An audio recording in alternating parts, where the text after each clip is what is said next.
Students, good morning.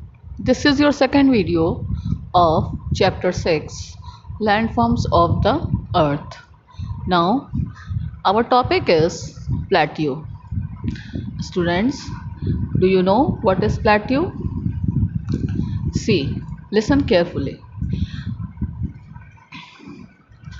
A plateau is a broad and more or less level stretch of upland that rises sharply above the neighboring lowland. It is also called a tableland. Plateau is also called a tableland. The surface of the plateau is not always smooth. It is generally rugged and rocky. For example, the Deccan Plateau in India extends over thousands of kilometers.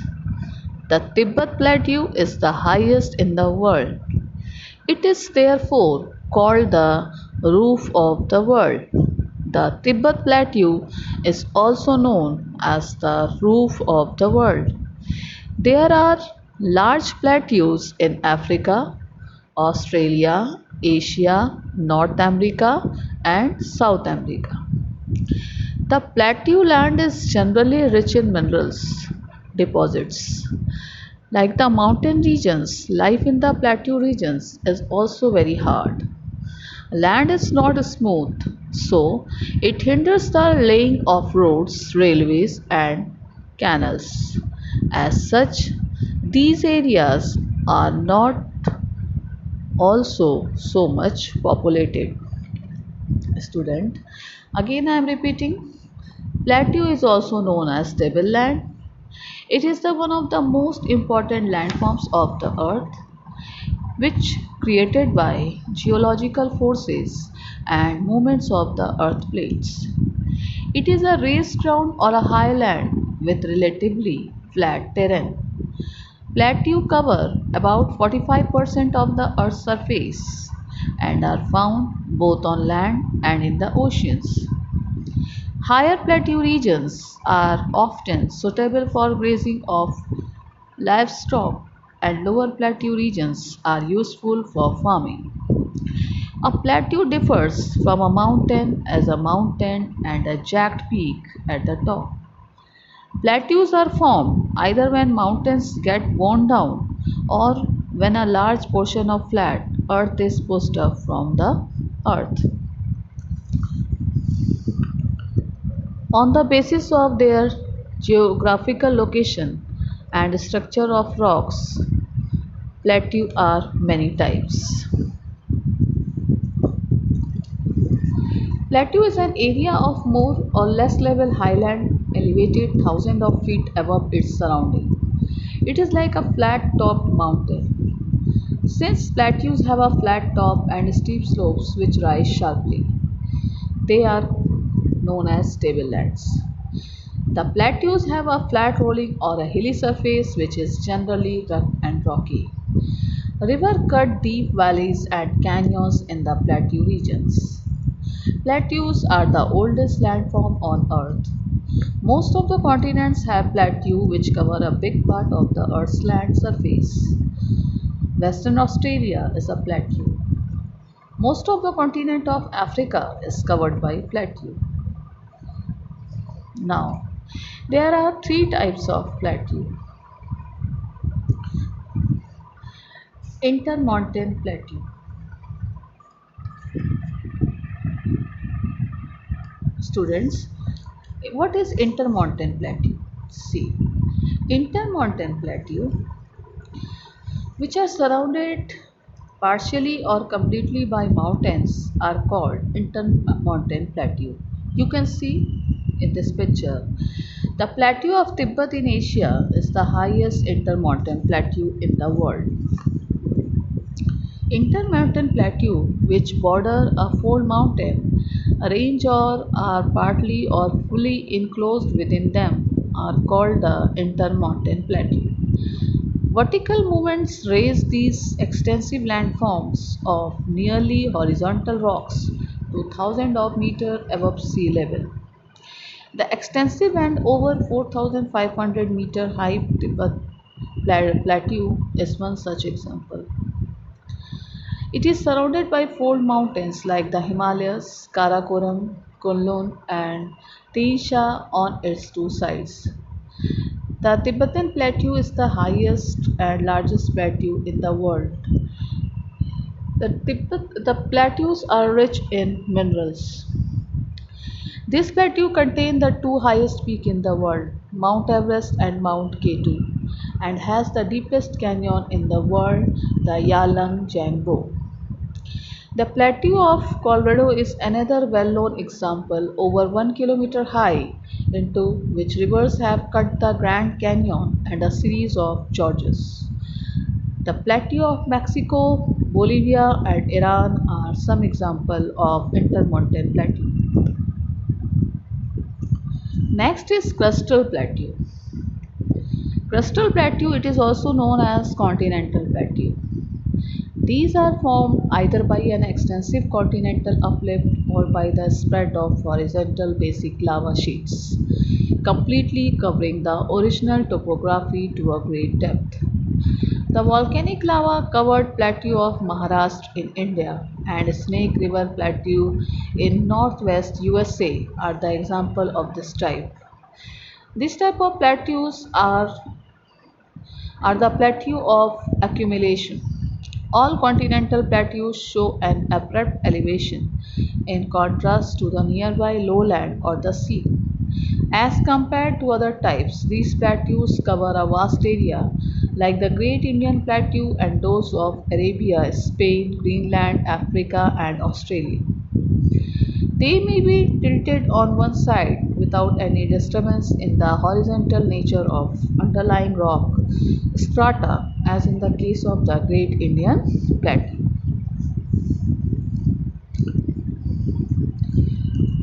Continental plateaux are vast tablelands which rise abruptly from the bordering lowlands or from the coast are known as continental plateau. For example, the plateau of South Africa, West Australia, and Antarctica. Next is lava plateau. Lava plateaus are formed when lava flows out of fissures and spreads thickly over an extensive area. For example, the Columbia Plateau in USA and the Deccan Plateau and the Malwa Plateau in India. Now, how it forms? It is also known as volcanic plateau.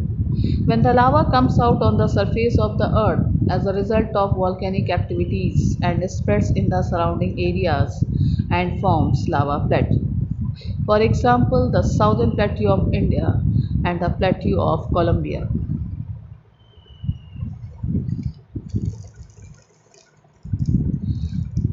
Students, if you will see in your book, you can see the lava that flows from the vents of volcanoes causes the formation of lava plateau. The Deccan Plateau in India was formed in a similar manner.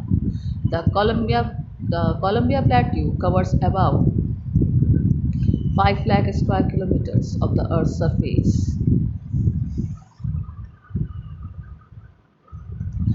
The importance of Deccan Plateau. The Deccan Plateau of India is a very large plateau in the southern part of India. It is about 100 meters high in the north and over 100 meters, 1000 meters high in the south. It is triangular in shape with one of its angles dropping towards the coastline. It passes through 8 states of India on the basis of their origin, plateaus can be classified into many types. Students, Deccan Plateau is full of minerals. It is rich in minerals. The Deccan Plateau in India is one of the oldest plateaus. The Eastern African Plateau in Kenya, Tanzania, and Uganda, and the Western Plateau of Australia are other examples. The Tibet Plateau is the highest plateau in the world with a height of 4,000 to 6,000 meters above mean, rich in mineral deposit. African Plateau is famous for gold and diamond mining. In India, Huge reserves of iron, coal, and manganese are found in the Chota Nagpur plateau. So many waterfalls we can see in this plateaus. In India, the Jog Falls in Karnataka is the biggest waterfall. Students, there are great importance of plateaus. Plateaus are rich in mineral deposits. Many mining belts in the world are located in the plateau areas. Most of the mining areas in India are in the Chota Nagpur Plateau in Jharkhand, Odisha, and Chhattisgarh. The African plateau is famous for mines of gold and diamond. Many waterfalls are present in plateau areas. For example, the Hundra Falls in the Chotanagpur and Jog Fall in Karnataka. The lava plateaus are rich in black soil. Black soil is fertile and is good for cultivation. Plateau areas are great tourist attraction because of numerous scenic spots.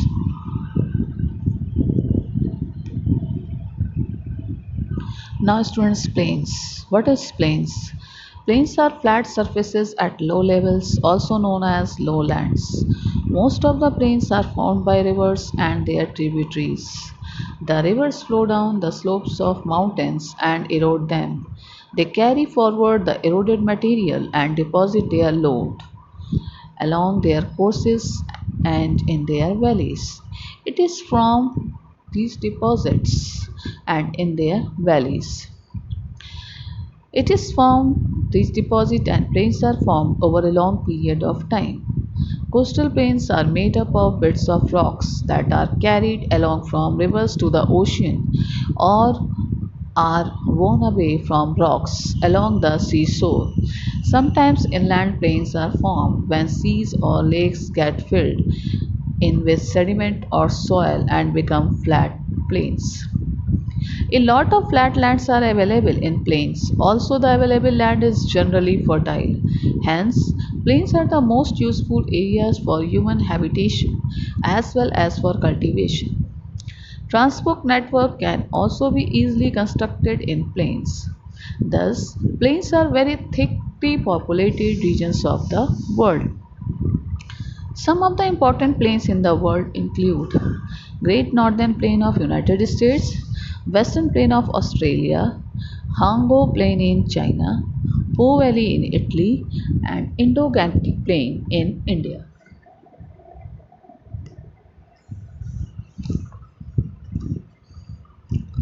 Students, again I am repeating. A plain is a landform consisting of a broad area of flat or nearly flat land with low relief. They are flat lowlands having a very gentle slope. Plains are a major landform as they cover approximately one third of the total land area on Earth and they exist on every continent and in all latitudes. They may be located near the seacoast or in the interior. Plains are normally just above the sea level, but there are several examples of plains being below sea level and at higher altitudes. Valley of Jordan River is below sea level, whereas plain of Kashmir Valley is about 1700 meters above sea level. Some of the important plains in the world are Gangetic Plain in India, Prairies in USA, Hango Ho Plain in China, and Pampas in Argentina. On the basis of origin, the plain can be classified into three types. First is tectonic plains.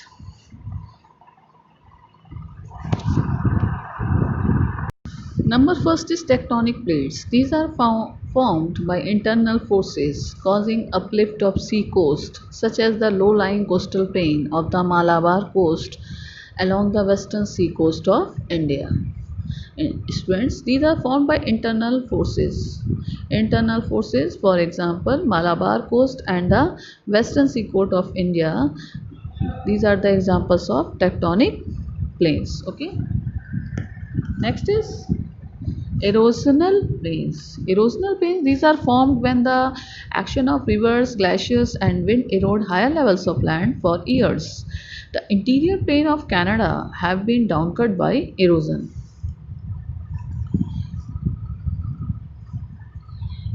Plains that have been formed through natural weathering. Weathering, you understand, students?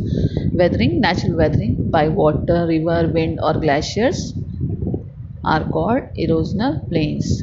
Rugged surface is worn out and smoothened to form such type of plains.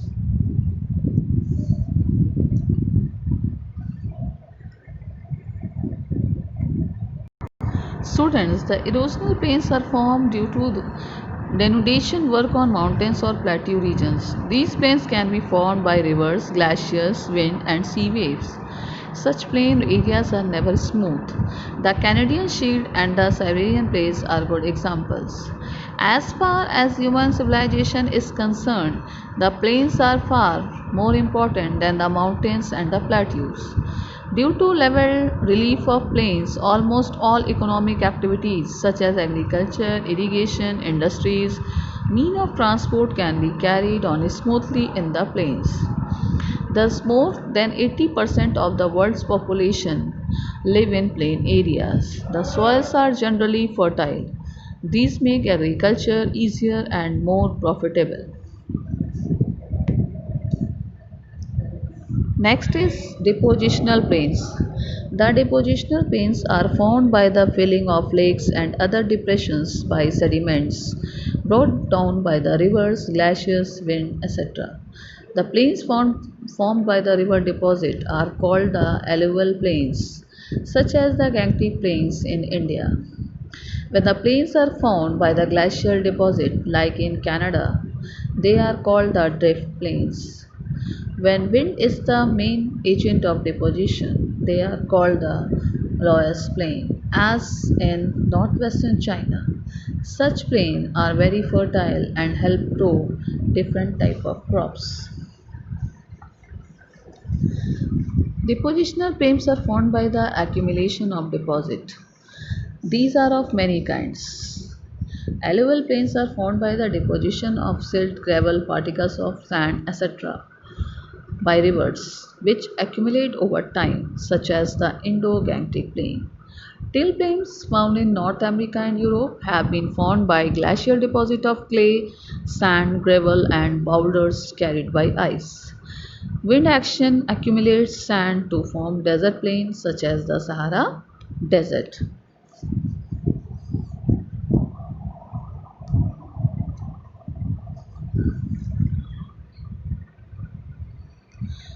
Importance of plains. The plains formed by alluvial deposit are very fertile and developed in agriculture. For example, Gangetic Plain. Plains support a very dense population. Plains are comparatively level surface of land at a low elevation. Plains are developed in transport and communication. Most of the big cities are situated in the plains. Now, landforms and the people. Impact on life of people in the mountains. Firstly, I want to tell you what impact on life of the people in those who live in the mountains. Mountains play a vital role in the realms of human affairs. Agriculture cannot be practiced there because of irregular topography, narrow valley, and thin soil. Transport and communication is not developed in the mountain region. Climatic condition is not suitable, so the region is thinly populated. But mountains serve as efficient barrier against cold or hot winds, attacks of enemies and contact between man and man. Mountains serve as mean of protection. Mountains exert a powerful influence on precipitation by making the moisture bearing wind rise. Mountains are the source of rivers which supply water for irrigation, providing hydropower, supply drinking water, etc. Mountain slopes are ideal for cattle and sheep rearing. Because of low temperature, healthy climate, this region is an important tourist spot. Mountain regions are rich in minerals, so there are the centers of mining industry. Now, what is impact on life of people those who live in plains? Plains are the centers of great economic advancement. About 80% of the world population live on plains. Allowable plains have been the cradle of civilization from the earliest time. The following are the chief advantages that they offer to man. Plains are fertile, developed in agriculture, and support huge population, so they are densely populated. Plains are developed in transport and communication. Railway, roadways, and waterways are serving better than in any other region. As earning a living is easy here, a large number of people settle here. So, most of the big cities and trade centers are situated here. The plains of low latitudes are not very thickly populated because of hot and moist climate. But plains of middle latitudes are thickly populated, hence the arid plains are developed in agriculture with the help of irrigation. So, people mostly like to settle in the plains compared than mountains. Okay students, thank you.